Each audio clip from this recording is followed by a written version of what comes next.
Hello and welcome to this edition of City Hall Insider. I'm Jim Marshall of the New Bedford Cable Network, and we are back with a good show today. A couple of repeat offenders for guests. Brian Nobrega, the Director of the Emergency Management Department, and Olivia Mello will join us shortly from the library. Sir, good to see you. Thanks for coming in again. No problem. It's certainly a busy time for you, but it's always a busy time for you. You haven't had a slow time since the last couple of years. Last couple of years. Yeah. Wanted to talk, as you and I were touching base, and I know it's kind of something that you do every year, and sort of talk about storm preparedness, whether it be for hurricanes or winter storms or just storms in general. This is something you've always done every year, sort of just preparing people when we're talking about, because tropics are active. And soon enough winter will be here. So definitely we're coming into the height of hurricane season right now. As of this morning, they got one that's probably going to turn into a tropical storm by Friday. The track is still, hurricanes, are tough to say where they're going to be in a week, and never mind even in 3 days, So, I think everyone needs to start taking, their precautions and storm preparedness. You prepare the same way for a hurricane, for blizzard, or look at the amount of rain that we've had in the last month. Our streets get flooded and stuff like that. The same type of thing. When streets get flooded, especially in some of the neighborhoods that they have underground power, they lose power. So that's been happening more commonly lately. It sounds like a stupid question, but why? Why should people prepare for this? Well, so we had the blizzard in this past January. And it was cold, but it wasn't drastically cold. It wasn't like negative 18, and it was 3 days. It was 3 days, and there was the city fared well as far as power outages. So we never went over, I would say, 5% of Eversource customers going out of losing electricity. So that was good, unlike some of the other surrounding communities like Fairhaven, Acushnet, but it's different. They're in wooded areas. So you want to just make sure that you're prepared for long duration power outages, being stuck at home, for a couple of days. Make sure you have non-perishable food. Make sure you have all your medication. Don't forget about your four-legged friends as well. Right. And then make sure that your car has fuel in it, so when you can get out of the house, you have somewhere to go. And then also, you want to make sure that you have your cell phone charged and a way of charging your cell phone. The other thing too is a lot of people have bought generators. If you buy a generator, make sure that you know how to use it properly. We go to a lot of calls for CO because people are running their generator too close to the house and the exhaust is going into the house. Or the other side of it is if they're back feeding it into a house, it actually back feeds to the pole, which then could be dangerous for the Eversource person coming to restore power. I think the biggest thing, especially with that storm that we just did, the blizzard that you were talking about, is the roads. I mean, no disrespect to the plow guys, but the snow was coming down so fast that you couldn't get out. They couldn't clear the roads fast enough. So you were sort of stuck where you were for at least a couple days. I know that. Yeah. So during that storm, DPI was out. Probably 48 hours, never mind pre-treating. At least, yeah. And then treating after because it was cold. I was out. I was driving around, throughout the whole city. The mayor was out driving, and it's unbelievable. And I'm glad you brought this up. When there's a blizzard, stay home, clear the roads, because there was numerous roads that we couldn't get down. Emergency vehicles or DPI couldn't get down because people were trying to drive down a side street. They get stuck and they abandon their car. Right. Let's take the hurricanes. We had a problem with the last tropical storm that everyone's coming down to the beaches on the hurricane, the Cove Walk and stuff like that. Those are the most dangerous area. We don't want you on those areas because then we have to send emergency personnel there to rescue you. Right. And we're going to do it because we're not going to say, hey, sorry, but just stay out of those areas. Stay out of the boat ramp. Stay out of the area near Cisco. Cisco is closed, people, during a hurricane. They're not going to be serving you drinks, you know. But Fort Tabor is for some reason is a magnet during big weather events. We let the news people go down there. We have a conversation with them. We let you guys go down there. Yeah. We want you guys to capture this so that people at home can see it, and and they don't have to go down there and watch it. Well, the biggest thing too is, especially, and I know that's one of the things that was talked about in the blizzard, because I was in the meetings with you guys too, is the down wires. You just don't know. You just don't know. And it could be, especially in a snowstorm, it could be buried under the snow. Correct. And I will give you an example. I was called to the area of St. Luke's for a down wire at, say, house number 32. We came in from one side, and there was down wires up on the house. So between those two wires, there was no power, but there was still power on there. We thought it was down here, but there was actually wires down, and it was underneath the snow. So you're right, yep. And that's something that I remember during the blizzard that they were talking, again, to keep people off the road, but to keep people from sightseeing as well. Correct. Yep, yeah. What do you think is the biggest misconception that people have about storm preparedness? They think that they're ready. So I think that everyone, there's people out there that prepare. I have to leave my family and to come and take care of it. So I make sure they're all set, and then I make sure that I was ready to leave the house for 4 days during the blizzard. But I think that they think that they have enough stuff, but when you lose electricity, you don't have the food in your refrigerator. Then if you're low on medication, the pharmacy might not be open. Right. And then I have older relatives too. Checking on them is hard. We actually I actually recommend, like, if you have an older grandparent or somebody that you take care of, have them come with you, so you don't have to worry about taking that ride 15 minutes to a street. Because guess what? In 20 inches of snow or a hurricane, it's not going to be a 15-minute ride. And that's what it was. Like the blizzard, that was about 20 inches, if I'm not mistaken. Right. It was about 18, 20 inches. Yeah. But you add 50-mile-per-hour wind gusts, now you're going through 4-foot snow drifts and stuff like that. And then the same things. Let's take for flooding.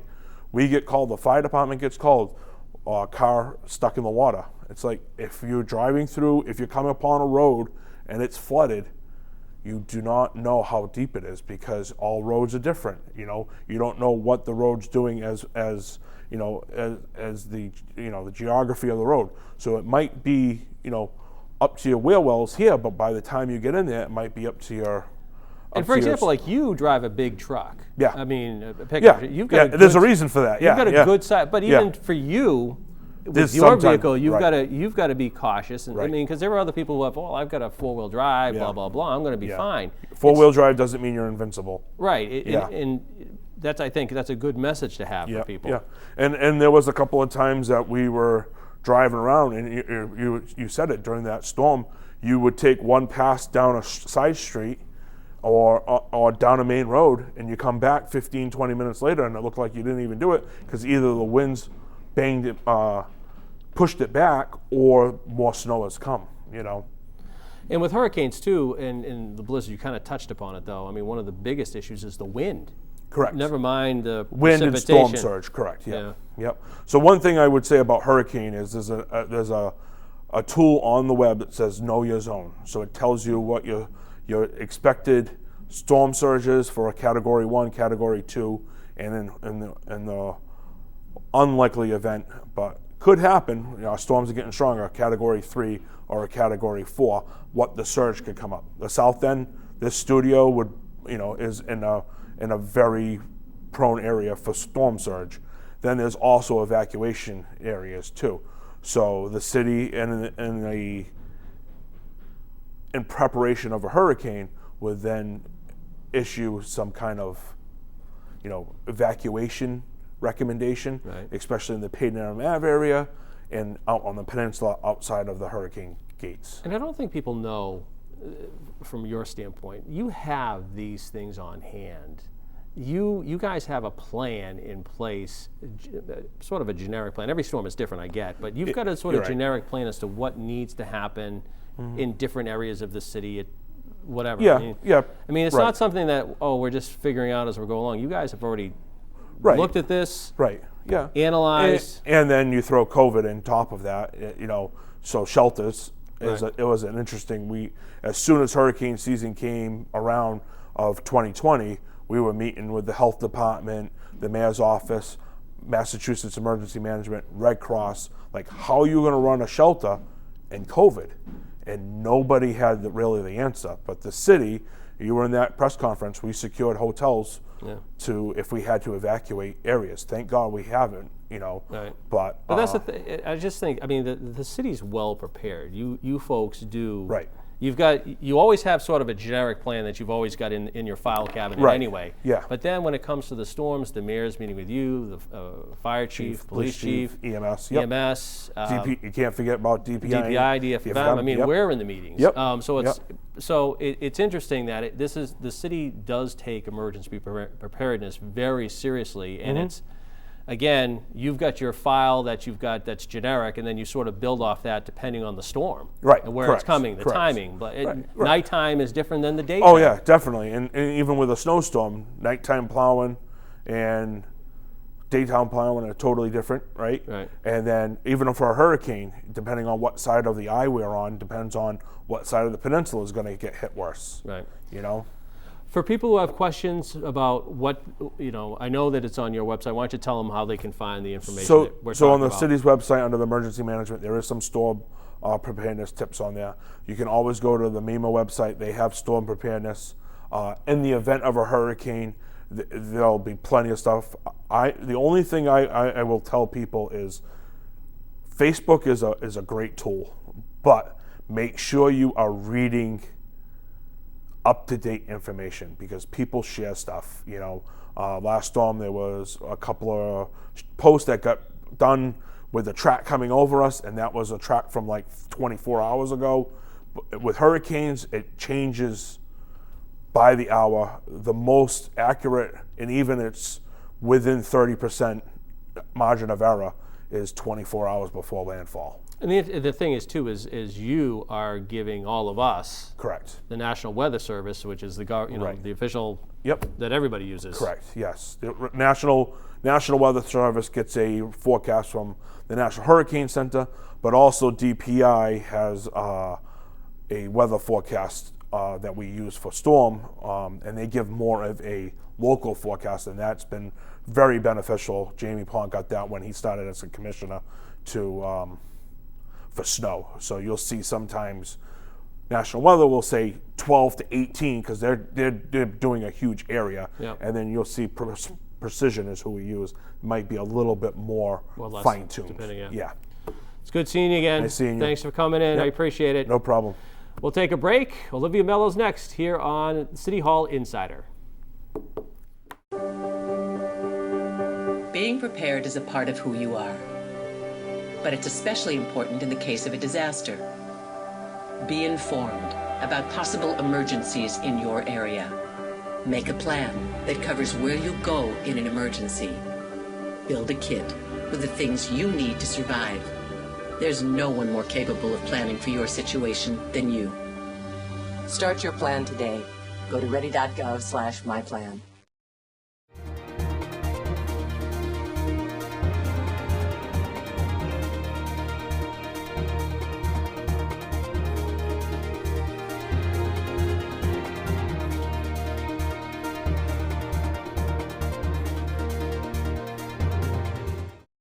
When you look at the number of disasters in the U.S., chances are every area will deal with some kind of emergency in the next decade. And between school, sports, and social lives, chances are you won't be with your kids when it happens. Will they know what to do? Ready.gov/kids has the educational tools and information to make the conversation easy. When the time comes, chances are they'll feel prepared, not scared. So talk with your family today.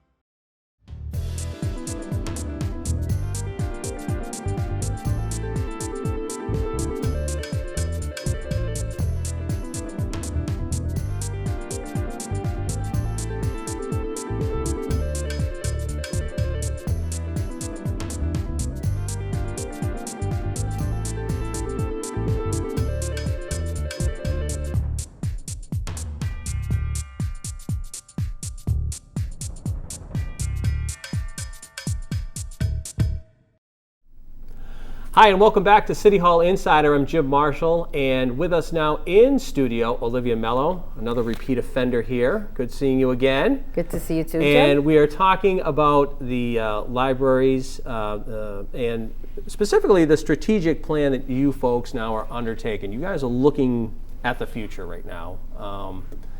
I don't think people understand either that are watching how big the library system is here in New Bedford, with the different branches and the material, and really you do have to have sort of a strategic plan. What are we going to be 5-10 years down the road here? It's got to be a huge undertaking, that's for sure. It is, Jim. Thank you, and thank you for having me back to plug in about our library system that we have here in New Bedford, which we're very lucky to have. Obviously, having all of these neighborhood libraries along with the main library, we are one. There's very few cities that have these amount of libraries, Boston being one of them. So I'm very grateful that we've got these community library branches for the community as a whole. So we do these strategic plans every 5 to 6 years, and the reason why is we have to have a roadmap for where we want to be. We will continue to always do what libraries do. We check out books, we check in books, we offer programs for children. But we also need to look at where we are in 5 years, and that's why we do these plans, because technology changes rapidly, and we need to be ahead of what the requests are going to be. And so now the focus has been a lot on digital access to the library collections, and that's what we're hoping to add to this new plan. Our last plan ended in 2022, at the beginning of this year. Yeah. And we are happy to say that we've accomplished everything we set out to do, which was to create working spaces that families could come in to do some of their homework help assignments, places where seniors could come in and learn how to download digital content. We set out to open the branches more hours than we were, so now all of the locations that are open, that were closed midweek, are now open the full week.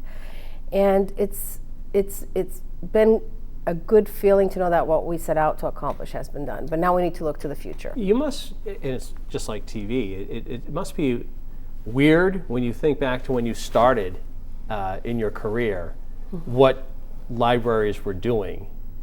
And then you think now where you are, and then you're thinking, well, what's it going to be like 5-6 years from now? I mean, TV has changed a lot, to say the least, and I'm sure the library's the same thing. It's not what I learned way back when, Yeah, no, and you're right. I mean, I've been a librarian for a long time. Actually, my only job has been as a librarian, so I've been doing this for over, dare I say, 35 years.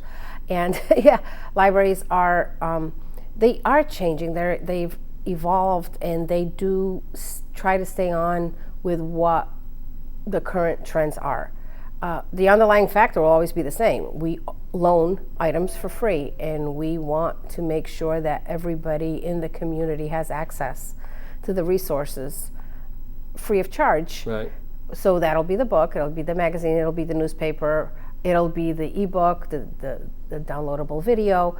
And so we're always looking for what's the new trend so that we can offer. And now what we're doing, because of this whole thing we've all just experienced, right, is how do we start to have the folks come back into the library? What is it that they want now that's different? Because what we learned while we were shut down because of COVID was people really appreciated the take-home crafts that we were putting together.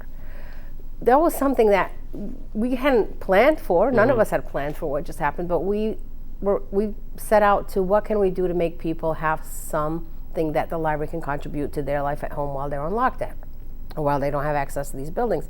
And it was these take-home crafts that we started to put together for children so that grandparents and parents could come in to pick them up.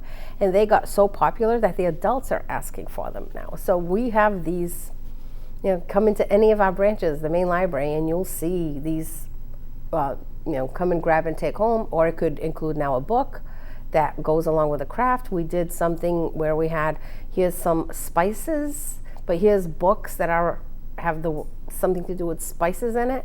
So we went from the take-home craft to now pushing the book to go with the Right. craft, and now we're doing things like mindfulness projects, because mindfulness is really big right now, right? It's everybody wants to live a more wholesome life, a more we're coming off of some scary times, and it's like, what can we do now to balance out? So that's been one of the biggest things we're doing at the library, and that has been so successful. Again, because we're listening to what people have asked us for, and that's what this new plan is all about, is we know we're going to do the story times, we know we're going to do the programs, but what else do you want us to offer you? Well, I was going to say, the one thing that really hasn't changed over the years in your career, and probably even longer since libraries, is they are a neighborhood gathering place. And that, I don't think that mission or that has changed for any library, really. Yeah, it hasn't, and that's why here in New Bedford we're so fortunate, is that we have these branches located in these different areas of the city that serve these ethnic populations or serve the neighborhoods. Mm-hmm. They're all within walking distance of a lot of very condensed neighborhoods, right? The tenement neighborhoods. Right, and they all sort of, what's the word I'm looking for? They all sort of cater, if you will, to their neighborhoods. That's what makes them separate. I mean, not that you couldn't go, if you live in the North End, you couldn't go to Howland Green. But, if you're in the North End, you're going to go to that library because they know you, and they sort of cater to what the neighborhood is. Exactly. It's like what we've said, it's like that famous bar. They all know your name. Yeah, exactly. You walk into any branch library and the staff there all know who you are. And there is that connection, that discussion. How's your family? How are things? And so that does happen at the neighborhood libraries. The main library sees more movement. It's the melting pot, really. Yeah, for everything. it's more. But I mean, a good example is the Howland Green Library and some of the programs, and listening to the people in the community coming in and asking, well, what can we offer you? One of the things that came out recently at Howland Green was an elderly gentleman came into the library and said, I really miss the bingos that we used to play at some community center nearby, and they're not doing it anymore. And the staff heard that. They heard it, and they said, all right, I think we can do this. Let's do a bingo night, a family bingo night. Obviously not a money bingo night, but something for a prize, such Under as the table, a it's book, going to be cash, serious. a book, or a bookmark, or maybe a gift card to the Dunkin' Donuts for $5. And that has been extremely successful at the Howland Green Library. We have had about 15 to 20 people come in to participate in that.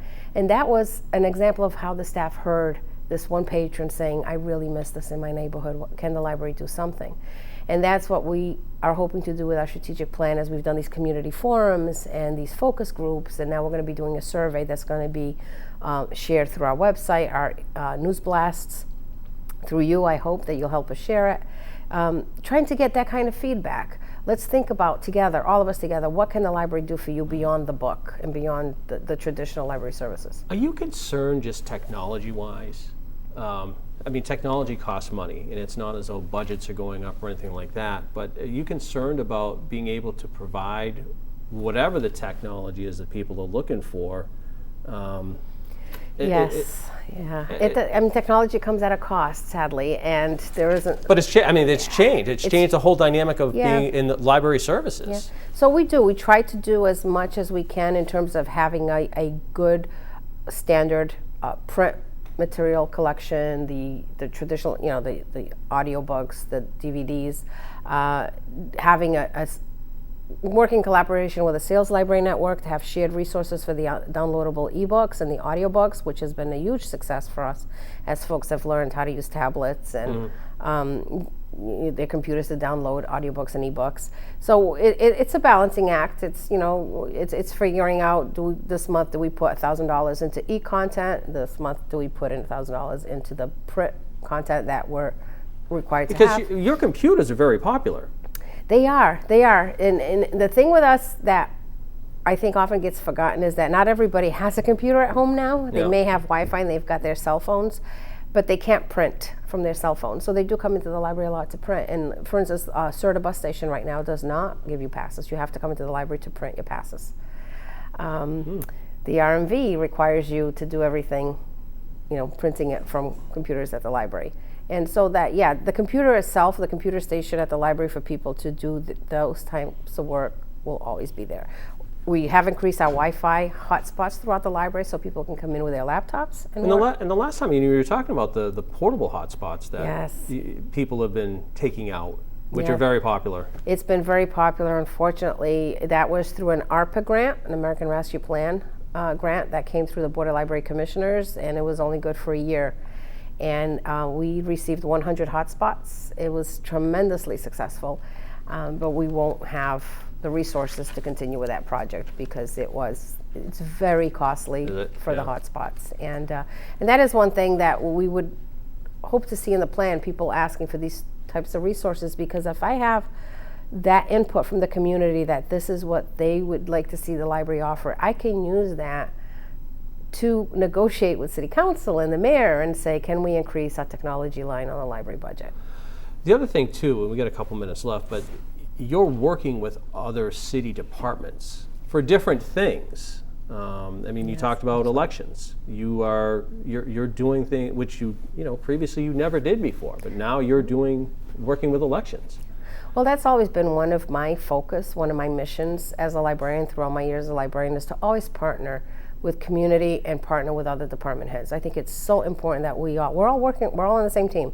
Whatever, if we just had Brian here and he was talking about emergency management, we're working together because he's looking for people to make sure that they're ready for the storms. Well, I wish Brian had said, and don't forget to visit your library to come and get some books ahead of the storm. But yeah, we've helped with the distributions of the masks and the COVID tests, and that has been wonderful to see people come into the library that normally wouldn't have come in, but they came in to pick up their tests and their masks when we were doing the distributions. And the elections, working with the election commission, that has been such a rewarding experience for us. During the last presidential election, over 5,000 people came in for early voting at the library, and a lot of people had said they hadn't been in the library since they were children, and they would love to come back to see the art collection and to visit the library now with their children. So that is why I do it. It's bringing them back. How's the library cards? Are they going up? People getting their cards? They are. When we offer cards online now, you can apply for your library card right from our website, and you're able to start downloading your books right from the website. So we're trying to make it very easy for folks to find us. And yes, definitely getting more and more people registering for library cards. It's still a free resource. Exactly. So for folks who have questions, getting a library card or doing things, how can they look at what the library has to offer?